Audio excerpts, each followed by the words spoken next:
பிரியமானவர்களே, ஆண்டவரும் அருமை இரட்சகருமா இருக்கிற இயேசு கிறிஸ்துவின் இனிய நாமத்தினாலே உங்களை வாழ்த்துகிறேன். இப்படிப்பட்ட நல்ல ஒரு காலை வேளையிலே உங்களை சந்திப்பதிலே நான் அதிகமாக மகிழ்ச்சி அடைகிறேன்.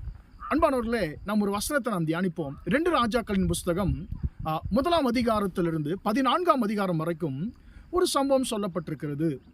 இன்றைக்கு செய்தியின் தலைப்பு என்னவென்று சொன்னால், கீழ்ப்படிதலினாலே நமக்கு கிடைக்கிற ஆசீர்வாதங்கள், கர்த்தருக்கு கீழ்ப்படிவதனால் நமக்கு கிடைக்கும் ஆசீர்வாதங்கள் என்ற தலைப்பில் இன்றைக்கு நாம் சுருக்கமாக ஆண்டவருடைய வார்த்தையை தியானிக்க போகிறோம்.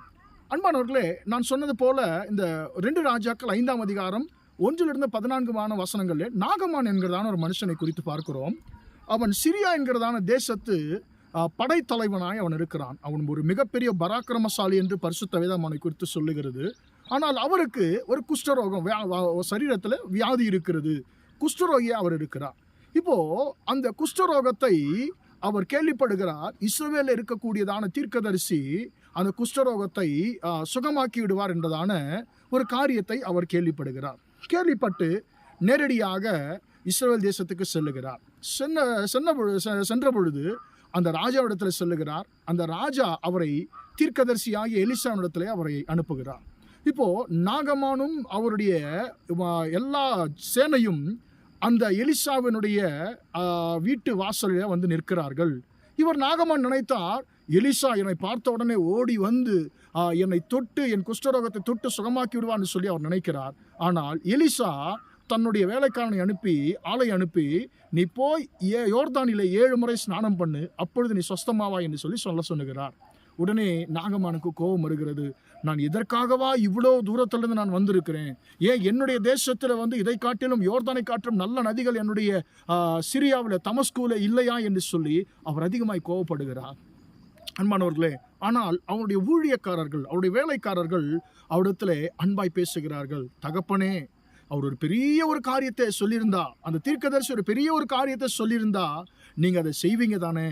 ஆனால் அவர் ஒரு சாதாரணமான ஒரு விஷயத்தை தானே சொல்லியிருக்கிறார். ஒரு சின்ன ஒரு அற்பமான ஒரு விஷயம், தோ இருக்கிறது யோர்தான், இந்த யோர்தானிலே 7 முறை நீ ஸ்நானம் பண்ணும் பொழுது நீ சொஸ்தமாவா என்று சொல்லி தானே அவர் சொல்லியிருக்கிறார். அதை செய்ய வேண்டியது எத்தனை அதிகம், அது நமக்கு சுலபமான காரியம் அல்லவா என்று சொல்லி அவனிடத்தில் சொல்லும் பொழுது, ஆலோசனை சொல்லும் பொழுது அந்த வார்த்தைக்கு அவர் கீழ்ப்படிந்து போய் 7 முறை யோர்தானிலே ஸ்நானம் பண்ணும் பொழுது அத்தனை வருஷங்களாக தீர்வு கிடைக்காதவருடைய வியாதிக்கு ஒரு தீர்வு கிடைத்தது.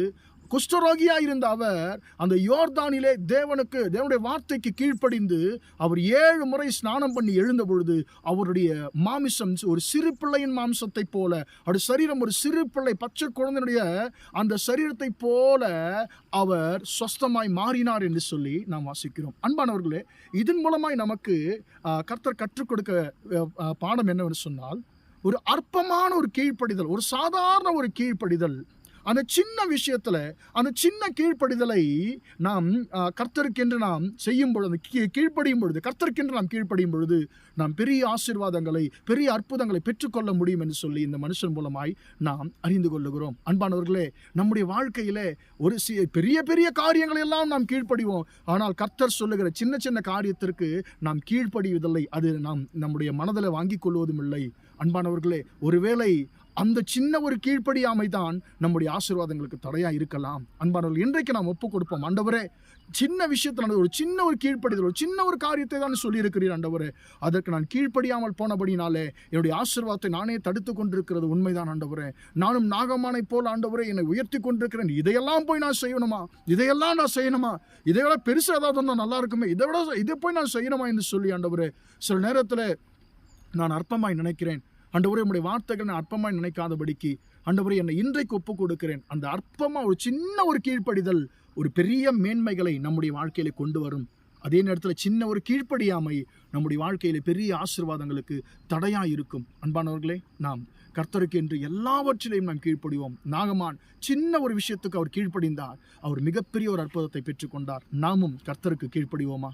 ஆண்டவரத்தில் ஒப்புக் கொடுப்போம். ஆண்டவரே, எல்லாவற்றையும் ஆண்டவரே உமக்கு நான் கீழ்ப்படி என்னை ஒப்புக் கொடுக்கிறேன் என்று சொல்லுவோமா?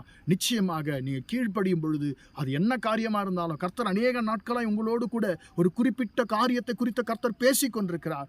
அதற்கு நீங்கள் ஒப்புக் கொடுக்கும் பொழுது, அதை நீங்கள் செய்யும் பொழுது, சாதாரண ஒரு சின்ன ஒரு விஷயம்தான் அது. சில நேரத்தில் ஒரு மனுஷனிடத்தில் போய் நாம் பேசணும் என்கிறதாய் கூட இருக்கலாம்.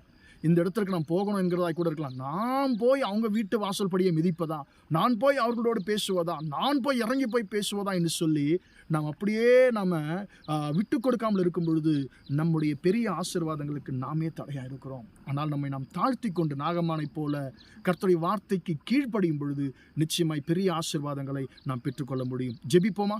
அன்பின் ஆண்டவரே, இம்மட்டுமா இந்த வார்த்தைகளை கேட்ட முடிய பிள்ளைகளை ஆசீர்வதியும் ஆண்டவரே. நாகமான் ஆண்டவரே ஒரு சின்ன ஒரு ஆண்டவர் அற்பமான ஒரு விஷயத்துக்கு ஆண்டவரே அவர் கீழ்ப்படியை யோசித்தார் ஆண்டவரே. ஆனால் தன்னுடைய வேலைக்காரர்கள் அவனுக்கு ஆலோசனை சொன்ன பொழுது ஆண்டவரே கீழ்ப்படி தன்னை ஒப்பு கொடுத்து ஒரு சாதாரண ஒரு விஷயத்தை ஆண்டவரே அவர் சின்ன ஒரு கீழ்ப்படிதலை ஆண்டவரே அப்போ அவர் கீழ்ப்படிந்த பொழுது தகப்பனே ஒரு பெரிய ஒரு அற்புதத்தை அவருக்கு நீர் கொடுத்தீர். அதுபோல நாங்களும் ஆண்டவர் எந்தெந்த சின்ன சின்ன காரியத்தில் உமக்கு கீழ்ப்படியாமல் இருக்கிறோமோ கர்த்தாவ் ஆண்டவரே இது எங்களுக்கு ஆண்டவரே நீர் வெளிப்படுத்தி நாங்கள் உமக்கு கீழ்ப்படியும் பொழுது ஆண்டவர் மேன்மையான ஆசீர்வாதங்களை பெற்றுக்கொள்வதற்கு கர்த்தர் உதவி செய்யும். இயேசுவின் நாமத்தினாலே ஆண்டவர் இந்த நாள் முழுவதுமாய் உம்முடைய பிள்ளைகள் செய்கிற எல்லா காரியத்திலையும் உம்முடைய கரம் கூட இருந்து நடத்தட்டும் என்று சொல்லி இயேசுவின் நாமத்தில் ஒப்பு கொடுத்து ஜெபிக்கிறேன் ஜீவனுள்ள நல்ல பிதாவே. ஆமேன், ஆமேன், ஆமேன். பிரியமானவர்களே, கர்த்தர் உங்களை ஆசீர்வதிப்பாராக. Praise the Lord.